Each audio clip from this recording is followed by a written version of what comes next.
오늘의 큐티 말씀은 열왕기하 4장 18절부터 37절입니다. 제목, 믿음의 기도에 응답하시는 하나님. 먼저 앞뒤 문맥을 살펴보겠습니다. 열왕기하 1장과 3장을 왕들의 이야기라 본다면 열왕기하 2장과 4장은 엘리야와 엘리사의 이야기로 채워져 있습니다. 열왕기하 4장에 들어와서는 엘리야의 제자가 아닌 엘리사로 등장합니다.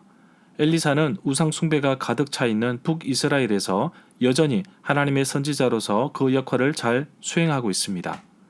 그런 가운데 네 가지 에피소드가 등장하는데, 첫 번째로 선지자가 죽어 과부가 된 어려운 가정에 재정적인 필요를 채우신 기적의 사건을 기록하고 있습니다. 두 번째로는 엘리사가 수넴 지역에 갔을 때 만났던 부유한 한 여인의 이야기를 담고 있습니다. 고대 남성 중심 사회에서 아들이 없다는 것은 여자에게 절망적일 수밖에 없었는데 이 가정에 아들을 주셨습니다. 그런데 아이가 갑자기 죽게 됩니다.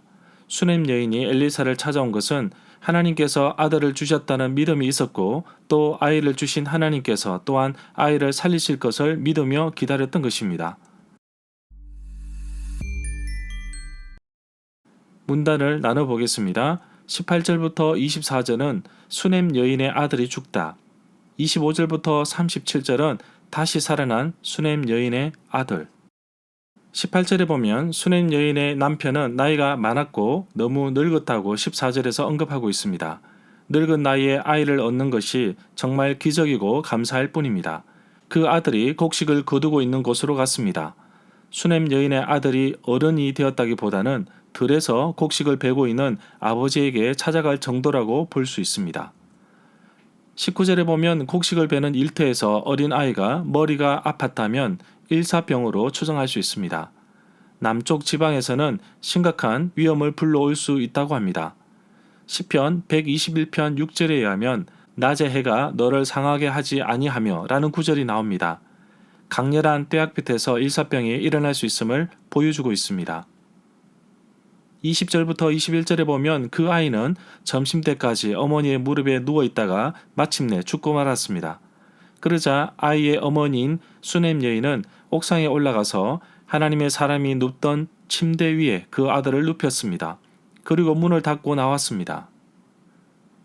22절부터 23절에 보면 수넴 여인은 남편에게 빨리 하나님의 사람에게 다녀와야겠다고 말하였는데, 초하루, 월삭일, 안식일도 아닌 평일에 선지자를 찾아간다는 것을 남편은 이상하게 여긴 것입니다. 아마도 아들이 죽었다는 사실을 몰랐던 것 같습니다. 25절에 보면 수넴 여인은 갈멜산에 있는 하나님의 사람에게 도착하였는데, 갈멜산은 수넴이라는 곳에서 서북쪽으로 32km 정도 떨어져 있습니다. 29절에 보면 수넴 여인의 아들 소식을 들은 엘리사는 게하시를 먼저 보냅니다.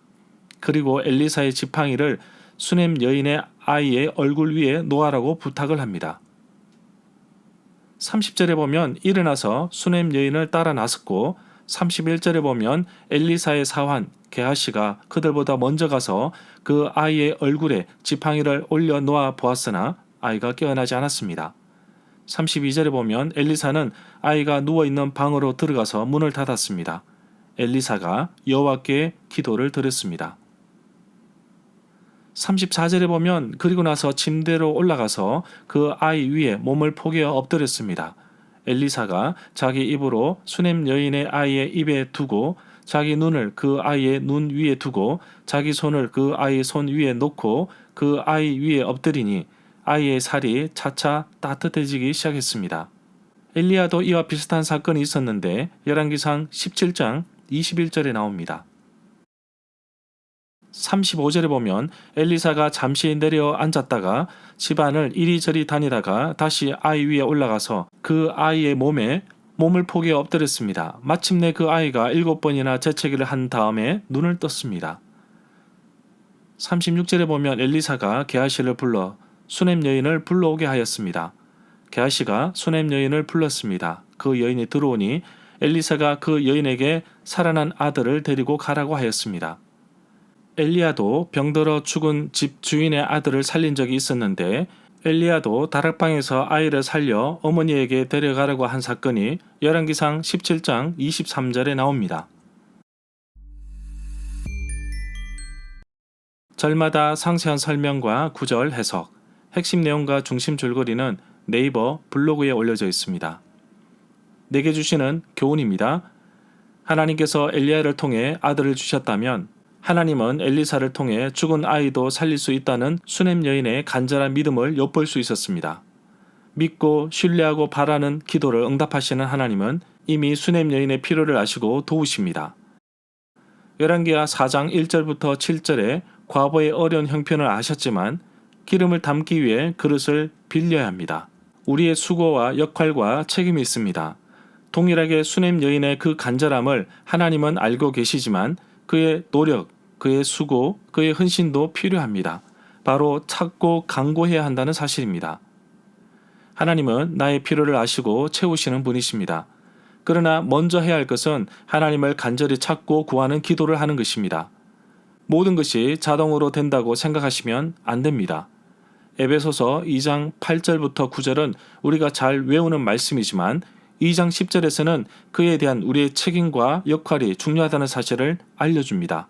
마냥 하나님께서 도우시겠지 하면서 기도를 미루기보다는 먼저 하나님 앞에 나아가 간구하고 필요를 구하여야겠습니다. 수넴 여인은 게하시가 이미 엘리사의 지팡이를 가지고 집으로 간 것을 알고 있었지만 엘리사와 함께 동행하기를 바랬습니다. 오늘도 슬픔을 당한 분들을 위로하고 함께할 사람이 있다면 하나님의 사랑과 위로를 전하는 하루가 되기를 간절히 소망합니다.